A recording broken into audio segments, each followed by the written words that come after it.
오늘은 화목해 하는 직분이라는 제목으로 여러분과 은혜를 나누고자 합니다. 화목하게 하는 직분. 화목이라는 말은 우리가 가정이 화목해야 된다 할 때 그 화목입니다. 평화롭고 싸우지 않고 서로 사랑하고 서로 돕고 지극히 좋은 관계. 이런 화목이란 말이 있는가 하면은 그러면 반대되는 것도 있겠죠. 화목에 반대되는 건 뭐냐면은 원수 맺는 겁니다. 원수 맺는 거. 구약의 제사 가운데 화목제사가 있어요. 화목제사는 언뜻 들으면 불과 나무를 떼가지고 하는 그런 제사처럼 느껴지지만 화목제사라고 할 때 그야말로 화목을 위한 제사입니다. 그러면 누구하고 화목하자는 거냐?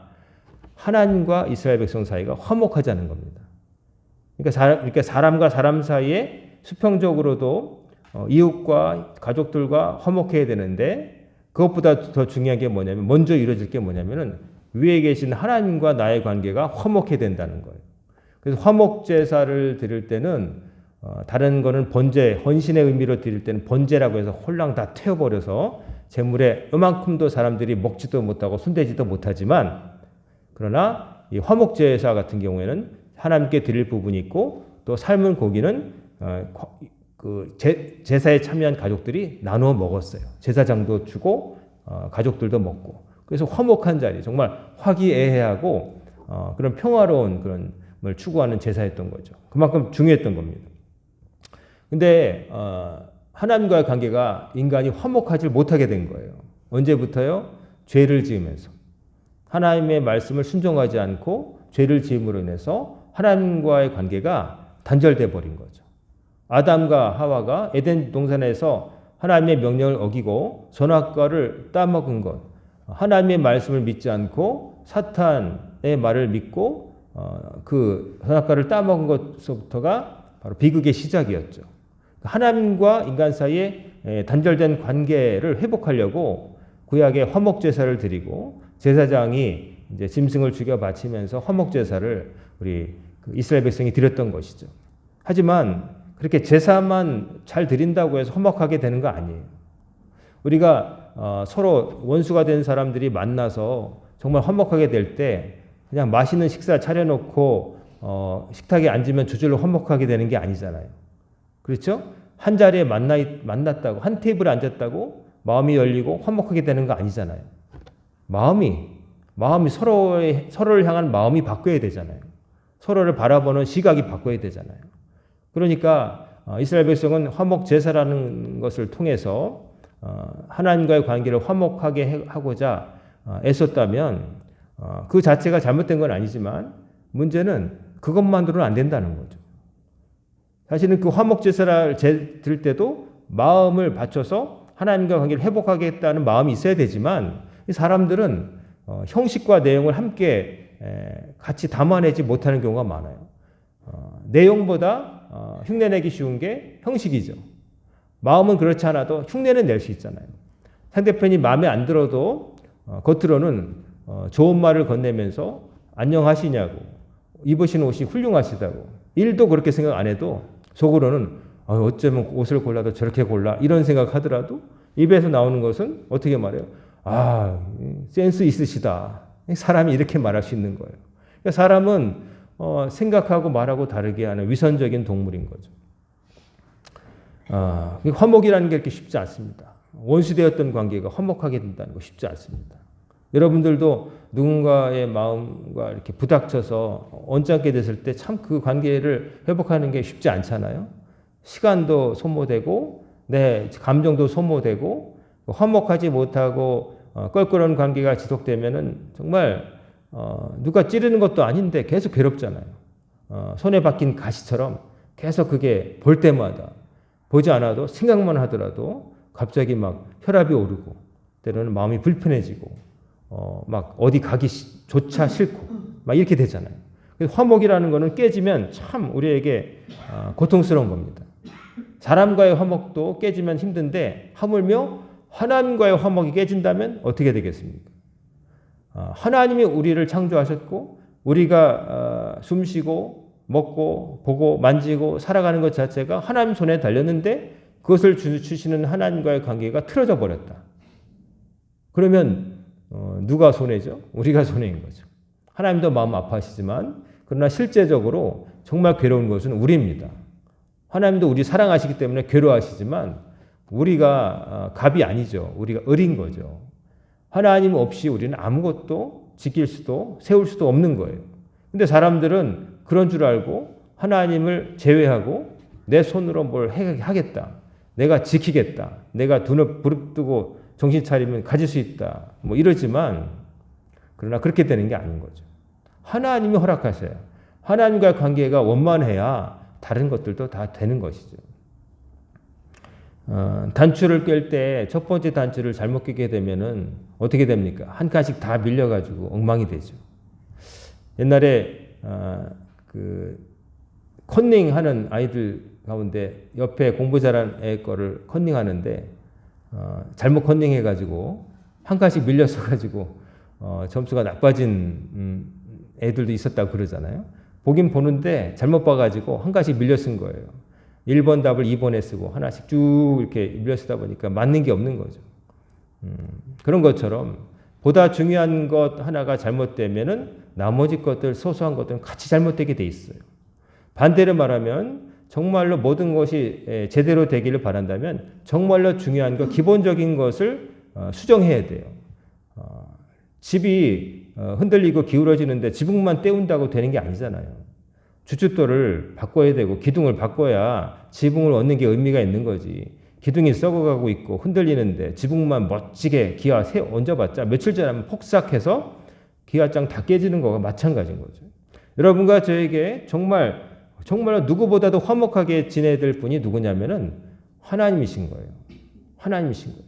근데 이 화목이 곧잘 깨지는 거죠.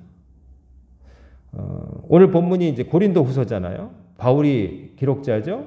그리고 바울이 고린도 교회에 보낸 편지에 전서가 있으면 후서가 있어요. 그러니까 앞선 편지가 있었고 나중에 편지가 있는데 이건 나중 편지라는 것을 알 수가 있죠. 그리고 여기 보면은 여러 가지로 이제 이야기가 있는데 그렇게 내용이 반대로 보면은 그 고린도 교회에 문제가 있었다는 것이 이제 보여요. 고린도 교회에 이제 어떤 문제가 있었냐면은 고린도 교회를 바울이 전도해서 세웠잖아요. 세우고 3차 전도 여행을 간 사이에 나름대로 짧은 기간 내에 고린도 교회는 영적으로 부흥을 합니다. 은사를 가진 사람이 막 나타나고 양쪽으로도 부흥하고 그랬어요. 그런데 문제는 바울이 떠난 사이에 외부로부터 어떤 이름 모를 사람들이 들어와서는 뭐라고 말했냐면은 당신들에게 복음을 전했던 바울은 가짜 사도다. 진짜가 아니라는 말을 퍼뜨리기 시작한 거예요. 구체적으로 없지만 바울의 약점은 뭐였냐면은 예수님의 12제자 중에 속하지 않는다는 거였어요. 예수님과 직접적인 일면식도 없는 자가 사도라고 하고 다닌다라는 비방을 들었어야 했어요. 그리고 바울은 또 어떤 약점이 있었냐면은 자기도 육신에 가시가 있어서 하나님이 너무 자고치 않게 하려고 평생에 육신에 가시가 있었다. 하나님께 고쳐달라고 3번이나 말했지만 하나님이 내 은혜가 족하다. 약한 그때 네가 강해진다. 그 가시가 뭐였을까 추측하는데 눈병, 안질이란 말도 있고 간질이란 말도 있어요. 그래서 바울이 그런 신체적인 어떤 약점 그거 있었고 또 하나는 뭐냐면은 비방자들이 말할 때 바울이란 자는 글로 대하면은 대단한데 막상 앞에서 말하면 말이 어눌하다 이런 말도 들었어요. 그러니까 사람이 말을 잘하는 사람이 있는가 하면 글을 잘 쓰는 사람이 있어요. 두 가지를 다 못하는 사람도 있고 두 가지를 다 잘하는 사람이 있는 것처럼 4가지 부류인데 바울은 말보다는 글로 더 말을 잘하는 사람이었던 것 같아요. 그래서 비방자들이 막상 대하면은 말도 좀 버벅거리고 좀 뭐 그런 것 같은데 근데 편지를 받아보거나 문서라 보면 이 보통이 아닌데 이런 얘기를 들었다는 거죠. 그래서 바울이 들었을 만한 비방은 첫째 예수님의 12제자가 아닌데 사도를 사칭하고 다닌다. 두 번째 병이 있어서 안질이든 간질이든 시제적인 약점이 있다. 세 번째 말이 어눌하다. 그리고 한 가지 들자면 그는 원래 바리새인으로서 예수 믿는 사람 잡아갔던 자였는데 어느 날 헷가닥 돌아가지고 예수 하고 다닌다. 이런 게 있는 거죠. 그래서 고린도 교회가 흔들리기 시작하면서 이제 바울이 에베소에 있을 때 고린도 교회 소식을 전해 듣게 되는데 고린도 교회가 네 파가 됐다는 거예요. 바울파, 원래 바울 선생님 옳다, 혹은 바울 뒤에 들어와서 고린도 교회를 목회한 아볼로가 더 훌륭하다, 아볼로파. 그 다음에 야 예수님의 수제자 베드로가 훌륭하시지, 게바파. 그 다음에 이것도 저것도 싫다, 우리는 그리스도파다 해가지고 교회가 네 파로 나눠가지고 서로 물고 뜯고 싸웠다는 거죠. 그러니까 교회에 분란이 일어난 거예요. 서로 화목해야 될 사람들이 집안 싸움이 된 거예요. 그래가지고 바울이 제일 괴로웠던 거는 자기의 사도 직분을 부정하는 자들의 비방이었어요. 왜냐하면 우리가 생각하면 바울이 자존심이 되게 셌는데 사도 아니라고 하니까 기분이 나빴나 보다. 그게 아니고 바울은 사도, 뭐예요? 예수 그리스도의 복음을 대신 전하는 사도였어요. 근데 사도가 아니라고 말하면 뭐가 돼요? 그가 전한 복음도 가짜란 얘기가 되잖아요. 근데 바울은 뭘 전했냐면 오직 십자가의 예수만 전했거든요. 다른 거 안 전했어요. 예수 그리스도가 우리를 위해서 피 흘려 돌아가셨고 그 희생 제사 덕분에 우리의 죄가 사해졌고 누구든지 예수 믿으면 구원받고 영생에 이른다. 이거 전했거든요. 근데 바울이 전한 거 그거 가짜야. 그 사도도 아니고 무자격자가 한 거야. 그러니까 복음도 가짜고 예수를 믿어도 나중에는 갈라디아서 같은 데 보면은 할례를 받아야 돼. 유대인들 받았던 그거를 지켜야 돼. 이방 출신으로서 유대인과 상관없이 예수 믿은 사람들 흔들어 놓은 거예요. 고린도 교회도 대부분이 다 이방인 출신이었거든요.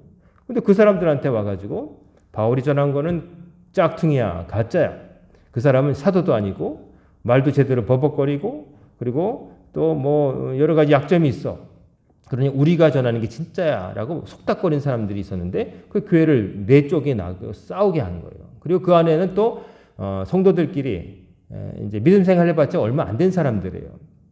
은사를 갖게 됐어요. 열심히 있어가지고. 근데 방언을 할 줄 안다는 사람들이 방언할 줄 모르는 사람을 멸시하고 어떤 특정 은사만 중요하게 여기고 다른 은사는 별 볼일 없는 것처럼 얘기하고 교만해지고 어떤 사람을 멸시하는 이런 일도 생기고 또 예수 믿은 지 얼마 안 되니까 이게 기본이 좀 부족하니까 교회 안에 들어왔어도 사회적으로 지탄받을 뭐 근친상간, 뭐 불륜, 뭐 이런 것들을 저지른 사람이 생겨난 거죠.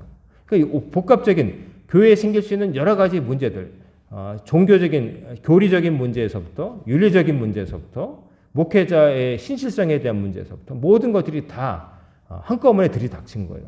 그래서 바울이 편지를 쓸 수밖에 없었는데 그게 고린도전서 후서가 되는 거예요.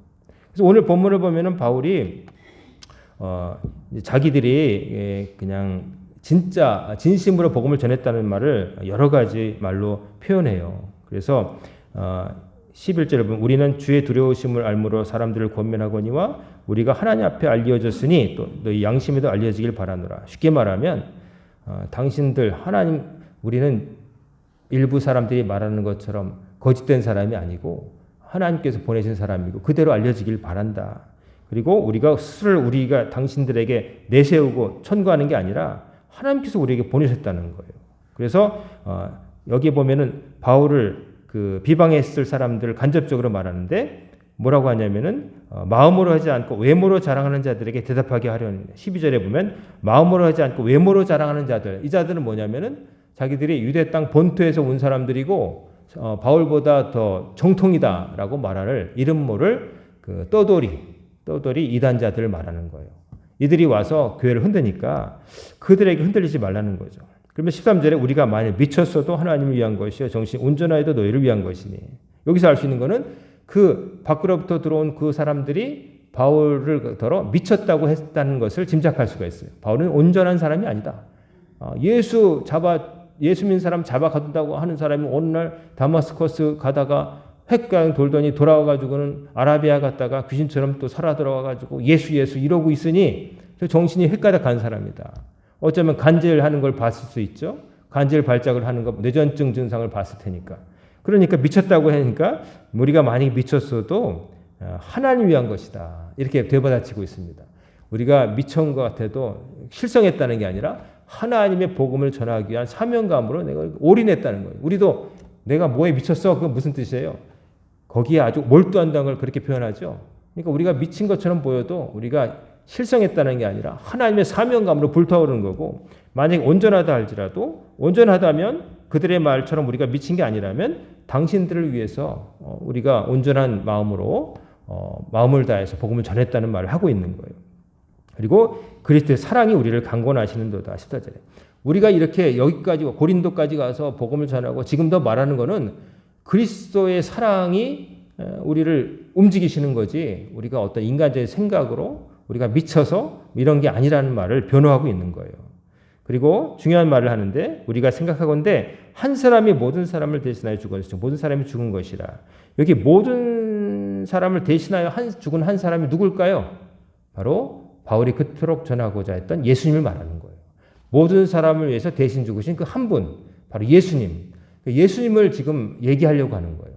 온갖 화목이 깨지고 분란 속에서 혼란 속에 빠진 고린도 교회 성도들에게 화목하게 하시는 모든 분란을 잠재우실 그 근거가 되는 하나님의 아들 예수님을 지금 얘기하려고 하는 거예요. 다시 근원으로 돌아가서 네 파로 나눠서 싸우고 또 서로 멸시하고 함께 식사를 나눈 자리에 있을 때 다른 사람 음식까지 먹어치우고 자기는 자유인이라고 해서 아무 자유롭게 시간을 쓸 수 있으니까 일찍 와가지고 자기 싸운 도시락 홀딱 먹어버리고 남의 집에 머슴살이 하는 사람 늦게 왔는데 그 사람 줄 것까지도 안 남겨놓고 먹어버린 사람이 있었거든요. 그런 얘기가 다 나와요. 고린도전서에 보면. 그런 사람들이 있는 자리에다가 다시 근원으로 돌아가서 모든 사람을 위해서 죽인 한 분, 그분 때문에 사실은 모든 사람이 다 죽은 거고, 죽었다는 뭐냐면 과거의 나를 버리고 그분이 다시 사심으로 새로운 존재를 거듭나서 당신들은 이제 옛날처럼 살면 안 되는 사람들이다 라는 말을 하고 싶은 거예요. 당신들이 과거에 교인이 되기 전에는 고린도에 사는 어중이 떠중이였을지 모르지만, 그러나 이제는 고린도 교회의 성도가 되어서 하나님의 자녀요 그리스도의 제자로 살아야 되는데, 지금 엉망진창으로 뒤죽박죽에다가 혼란 속에 있고 서로 싸우고 이러니까 다시금 생각해보자. 한 분이 여러분을 비롯해서 모든 일을 위해서 죽으셨다. 희생당하셨다. 근데 그분이 그 희생당한 건 그냥 혼자 희생당한 게 아니라 의미가 있었다. 모든 사람의 죄를 대신 죄값을 지불하신 의미가 있었다. 그리고 그분이 다시 사심으로 죄 지었던 사람들도 죄값이 탕감받고 이제 다시 태어나서 그분을 위해서 사는 새로운 시각이 바뀐 사람으로 살아야 된다는 거예요. 그래서 15절에 보면 그가 모든 사람을 대신하여 죽으시면 살아있는 자들로 하여금 다시는 그들 자신을 위하여 살지 않고 오직 그들을 대신하여 죽었다가 다시 살아나신 이를 위하여 살게 하려 함이라. 자, 뭐냐면 고린도교회 성도 여러분, 예수님께서 여러분을 위해서 희생당하시고 다시 살아나셨습니다. 여러분들도 그분 희생 덕분에 죄사함 받고 하나님의 자녀로 예수님의 제자로 다시 살게 되었는데, 이제부터는 여러분들은 여러분 자신을 위해서 사는 게 아니라, 여러분의 욕망을 이루기 위해서 사는 게 아니라, 그 여러분 때문에 피 흘려주신 예수님을 위해서 살도록 새로운 삶을 부여받은 것입니다. 그러니까 옛날처럼 그렇게 살면 안 되십니다라는 말을 점잖게 하고 있는 거예요. 그리고 복음의 근거에서. 당신들은 이미 예수님 돌아가실 때 여러분 죽은 거라고 생각해야 됩니다. 그리고 예수님 다시 살아나셨을 때 여러분 다시 살아난 거고, 여러분이 살아가는 삶은 여러분 자신을 위한 이기적이고 욕망에 가득한 삶을 살면 안 되고, 이제는 예수 그리스도를 위하여 여러분 때문에 십자가에 신 예수님을 위하는 마음으로 예수님의 가르치심에 따라 살아야 될 의무가 여러분과 저에게 똑같이 생긴 겁니다. 그러니 지금 여기서 이러시면 안 됩니다라고 타이르고 있는 거예요. 교회에서 그러시면 안 됩니다. 예수 믿는다고 말하면서 지금처럼 사시면 안 됩니다. 왜 옛날로 돌아가시는 거예요? 라고 설득하고 있는 거예요. 자, 이런 바울의 이 복음의 메시지, 이 권면의 메시지가 시대에 떨어지고 요즘에는 의미 없는 메시지일까요? 아닌 것 같아요. 요즘에도 똑같은 몸살을 겪는 교회들도 많고 그렇습니다. 화목보다는 분쟁, 분열, 편을 가르고 또 잘못된 편에 서고 또 자기가 어느 편에 섰는지도 잘 모르고 이용당하고 이용해 먹고 또 그것을 또 그 판을 전체적으로 짜서 뒤에서 관망하면서 웃고 있는 자들이 있는 그 세상 속에서 정신 차리지 않으면, 깨어있지 않으면 휘둘리고 맨날 당하고 자기가 죄를 직접적으로 범하든지 아니면 죄진데 가담하게 되거나 이용당하는 사람이 되는 거예요. 마귀의 노름에 장단 맞춰서 춤추는 자가 되기 쉽다는 것이죠. 화목하기 중 이제 화목에 대해서 얘기합니다. 그래서 16절에 보면 그러므로 우리가 이제부터는 어떤 사람도 육신을 따라 알지 아니하노라. 비록 우리가 그리스도 육신을 따라 알았으나 이제부터는 그같이 알지 아니하노라. 과거에는 바울도 옛날에는 예수님에 대해서 잘 알지 못했다는 거죠. 그냥 드러난 것, 육신적인 것, 자기 또래 청년이고 또 갈릴리 출신이고 또 저 북쪽에서부터 세몰이를 해서 예루살렘까지 진출한 신흥 종교의 교주 같은 자 이렇게 생각하고 미워했고 자기가 평생 헌신했던 유대교의 가르침을 흐트러뜨리는 자 해서 미워했지만 이제 자기는 예수님을 알고 난 다음에 눈이 바뀌었다는 거죠. 이제는 다르게 본다는 거죠. 그래서 당신들도 내가 그냥 고린도 교회에 살던 이방인 정도로 보지 않고 하나님의 아들로 인해서 다시 살게 된 자로 본다는 거죠. 17절에 보면 누구든지 그리스도 안에 있으면 새로운 피조물이라. 이전 것을 지나갔으니 보라 새 것이 되었도다. 예수 안에 있게 되면 예수 그리스도를 진정 믿게 되면은 똑같은 것 같아도 완전히 다른 피조물이 된다는 거예요. 자, 사람이요, 여러분이 몸을 이루고 있는 세포, 혈액, 뼈, 피부 그런 게 하나도 안 변해도 여러분이 완전히 다르게 살 수가 있는 거예요. 뭐가 바뀌면? 생각이 바뀌면. 그렇잖아요. 생각 하나를 바꾸면 해서 몸뚱아리는 그대로 있는데 사람이 딴 행동을 할 수가 있잖아요. 모르고 있을 때는 멍청한 행동을 하지만 깨닫게 되면은 지혜로운 행동을 하잖아요. 일본 원숭이가 고구마를 흙을 물에다 씻어서 먹잖아요. 근데 다 그랬던 게 아니라는 거예요. 옛날에는 그렇게 안 먹었대요. 근데 어느 날 어느 원숭이 하나가 사람이 먹는 걸 보고 흉내내는지 모르지만 원숭이 하나가 흙 잔뜩 묻은 그 고구마를 물에다가 씻어 먹는 거를 한번 이렇게 먹었더니 어린 원숭이들이 따라했다는 거예요. 그래가지고 그 무리 원숭이들은 죄다 아무 생각 없이 그냥 어릴 때는 어른이 하는 대로 하잖아요. 고구마 이렇게 하면 이제 물에다 이렇게 2번 헹궈가지고 먹는 거예요. 왜 하는지 의미도 잘 모르는 것 같아요. 하지만 무리 전체가 다 퍼져가지고 이전과는 다른 원숭이들이 이제 흙재 먹지 않고 흙을 씻어서 먹는 원숭이가 됐다는 거예요. 몸은 바뀐 거 하나도 없어요. 지능도 똑같은데 하나가 깨달으면 그렇게 바뀌는 거예요. 새로운 피조물이 된다. 몸뚱아리가 바뀌는 게 아니라 생각이 바뀌는 거예요. 시각이 바뀌는 거예요. 그래서 사람이 깨닫는 게 이렇게 중요해요. 모르면은 모르는 대로 계속 살 수밖에 없어요. 그걸 뛰어넘지를 못해요. 근데 알게 되면은 다르게 되는 거죠. 글자를 모르면 까만 건 글씨고 흰 건 종이 아무 의미 없잖아요. 근데 글씨를 알게 되면 그 글씨의 의미를 알게 돼서 이게 화장실이란 뜻이구나. 이게 식당이란 뜻이구나. 여긴 들어가지 말라는구나 하는 걸 알게 되잖아요. 모를 때는 그냥 똑같이 종이에 먹으로 쓴 글씨지만 나에게 아무것도 아니야. 내 삶을 못 바뀌어. 하지만 깨닫게 돼서 글자를 알게 되면 그것을 시그널로 삼아서 내가 길을 찾게 되고 장소를 알게 되는 거예요. 하나님의 말씀 복음을 듣고 깨달은 자는 그래서 옛날처럼 살 수가 없어요. 살고 싶어도. 여러분 눈에 뻔히 화장실이라고 써있는 편말을 보고도 거기에 도시락 들고 들어가지는 않을 거 아니에요. 몰랐을 때는 아무 때나 들어갔을지 모르지만 알게 된 다음에는 그렇게 어리석게 안 한단 말이에요. 진정 깨달은 자는. 그래서 깨닫지를 못하니까 옛날로 돌아가는 거예요. 제대로 알기는 알되 잘 알지 못하는 거예요. 설화하는 거예요. 그래서 그리스도 정말 안에 있으면 새로운 피조물이고 새 것이 되어야 되는 거예요. 그리고 18절에 보면 모든 것이 하나님께로부터 났으며 그가 그리스도로 말미암아 우리를 자기와 화목하게 하시고 또 우리에게 화목하게 하는 직분을 주셨으니 여기 2가지가 있어요. 첫 번째 하나님이 생각하신 거예요. 이 나와 원수 맺고 가망이 없는 이 인간들에게 하나님 먼저 생각하셔서 화목하게 하는 메신저를 보내셨는데 그게 누구냐면 중재자를 보내셨는데 그게 바로 예수님이셨던 거예요. 하나님과 인간 사이의 다리가 되어주실 분 유일한 중재자 되시는 예수님을 보내셨고 그 다음에 2번째는 뭐냐면은 그렇게 해서 화목하게 된 사람들은 어떻게 되느냐? 그 하나님이 우리와 화목하기를 원하신다는 메시지를 세상에 전할 책무가 생긴다는 거예요. 쉽게 말하면 내가 예수 믿어서 하나님을 알게 되었으면 다른 사람에게 하나님을 믿어야 된다는 걸 돌아다니면서 알릴 책임이 우리에게 다 주어졌다는 거예요. 그래서 화목하게 하는 직분은 1차적으로 바울이 여기서 자기를 이제 사도로서의 직분, 하는 거. 예수님께서 화목하게 하는 일을 하셨는데 그 예수님을 내가 전함으로 인해서 모든 이가 하나님과 다시 화목하게 되는 길을 가르치는 게 내가 맡은 사도 직분인데 그거를 내가 했다. 그리고 여러분들 의심하지 마시라.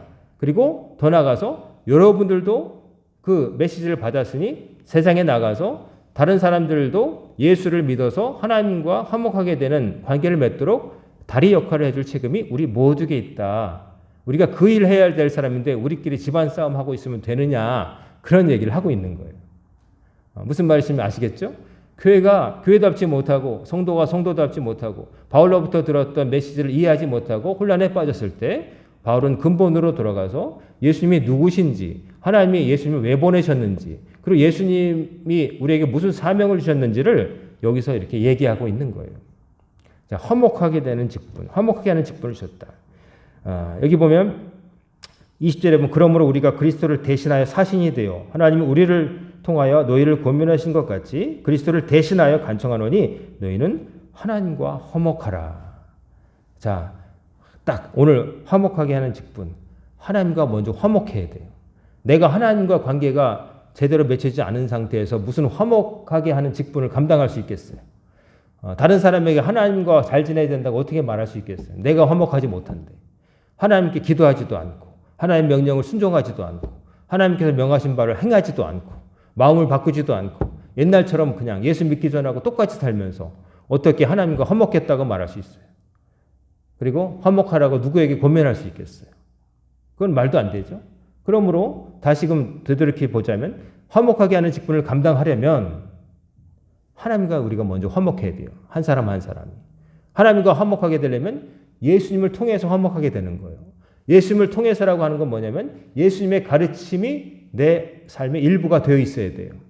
예수님은 예수님으로 쳐다볼 분으로 십자가에 매달리신 분으로 쳐다볼 게 아니라 예수님이 뭐라고 말씀하셨지? 예수님이 나더러 어떻게 행하라고 하셨지? 그거를 마음속에 담아두고 사는 사람이 되어야 된다는 거예요. 담아두고 행하는 사람이 되어야 된다는 거예요. 그래야 예수께서 내 안에, 내가 예수 안에 거하시고 하나님과 내가 하나가 되어서 하나님이 원하시는 것이 내 뜻이 되고 내가 원하는 것도 하나님 뜻이 다르지 않게 되는 경지에 이르게 되면은 죄를 짓고 싶어도 죄를 못 지게 되는 거예요.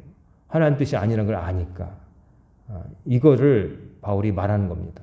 여러분과 저에게도 바울은 똑같은 말을 하는 거예요. 고린도 교회에만 행하는 말씀이 아니라 왜 이 고린도 교회에 보내는 이 편지, 사적인 편지가 왜 성경의 일부가 되었겠어요? 고린도 교회뿐만 아니라 모든 교회들이 이런 몸살을 크고 작든 간에 다 알았던 거예요. 그리고 읽어보니까 우리 교회도 필요하겠다 싶어서 베끼기 시작해서 교회들마다 그걸 인쇄술이 없던 시절에 베껴가지고 두루 회람했어요. 보면서 그것을 읽고 깨닫고 교회에 뼈대를 세워나가기 시작한 거죠. 그래서 신약 성경의 일부가 된 거예요. 오늘은 우리는 과거 2000년 전에 쓰여진 말씀을 읽지만 여러분 들으실 때 저거는 낡은 말씀이야. 우리와는 상관없어. 이렇게 들리시나요? 그렇지 아니하죠. 오늘날에도 똑같이 울리는 말씀입니다. 이 세상에 사람이 모여서 부족한 사람들이 모여서 같은 하나님을 믿는 믿음으로 예수 그리스도를 믿는 믿음으로 모인 공동체들이 있는 한 이 고린도 후서에 있는 말씀, 전서에 있는 말씀은 읽고 또 읽어야 될 말씀인 겁니다. 왜냐하면 그런 일을 겪기도 하려니와 그런 일을 겪지 않기 위해서라도 반드시 읽어야 되고 깨달아야 되는 말씀이죠. 자, 여러분과 저에게 화목하게 하는 직분을 주셨답니다. 여러분이 가는 곳에 막 다툼이 생겨나고 불협화음이 나오고 그러면 안 되고 여러분이 가는 곳마다 사실은 평화가 와야 돼요. 싸움 붙이는 사람이 아니라 평화를 가져오는 사람이 되어야 되는 거고 또 수평적으로 사람들과도 화목해야 되지만 1차적으로 제일 중요한 거는 하나님과 화목함을 여러분 이루셔야 돼요. 하나님과 관계가 화목해야 돼요. 화목하다는 건 뭡니까? 친해야 되는 거예요. 친하다는 건 뭡니까? 자주 만나야 되고 자주 대화해야 되고 그리고 그 말을 들어줄 수 있어야 돼요.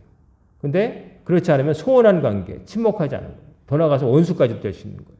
그래서 하나님과 화목하려면 하나님께 여러분 너무나 당연한 거지만 기도를 더 많이 그리고 더 절실하게 양적으로나 질적으로나 더 많이 하시길 바랍니다. 하나님께 많이 기도하지 않고 절실하게 기도하지 않고 하나님의 음성을 어떻게 들으려고 하는 거예요?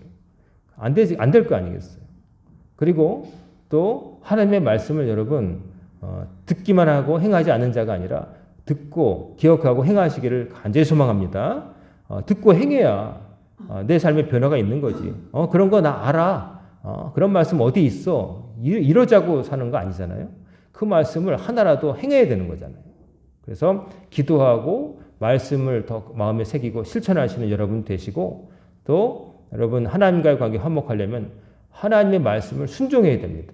하나님께서 여러분에게 주시는 말씀을 듣고 따라야 됩니다. 내 생각 앞세우지 말고 하나님 말씀, 하나님 나에게 지금 뭘 원하실까 고민해 보시고, 우리가 보통 기도할 때는 하나님 이거 주세요 바라기만 하는데 거기만 머물지 마시고 하나님 제가 주님을 위해서 뭘 할까요 알려주세요. 좀 이런 기도도 많이 하시기 바랍니다. 받을 것만 생각하지 마시고 받은 은혜에 감사해서 하나님 제가 뭘 좀 해드리면 될까요? 하나님 제가 어떤 걸 헌신하면 될까요? 이거를 좀 고민하고 하나님께 아뢰는 기도까지 나아가시길 바랍니다. 그래야 온전한 기도가 되겠죠. 자, 5월달 여러분의 가정이 다 화목하기를 바랍니다. 여러분의 또 가정뿐만 아니라 하나님과 관계가 화목하기를 바랍니다. 여러분의 직장 생활의 모든 사람들과도 화목하기를 바라고 이 나라가 이 세상이 믿음 안에서 다 화목하게 되는 세상이 되기를 여러분 기도하시기를 간절히 소망합니다. 아멘. 기도하겠습니다. 사랑과 은혜가 충만하신 아버지 하나님, 오늘도 저희들의 발걸음을 아버지 전으로 인도하시고 저희들에게 화목하게 하는 직분 주신 이유와 또 원리를 깨닫게 하심을 감사를 드립니다. 우리들과 하나님 사이를 화목하게 하신 예수 그리스도의 죽으심으로 저희들의 죄값이 탕감되었고 그분께서 다시 사심으로 그분을 믿는 저희들도 다시 살게 됨을 믿사오니 하나님의 자녀로서 예수님의 제자답게 평생 하나님과 화목하며 세상과 화목하며 살아갈 수 있도록 인도하여 주옵소서. 예수님의 이름으로 간절히 기도드리옵나이다. 아멘.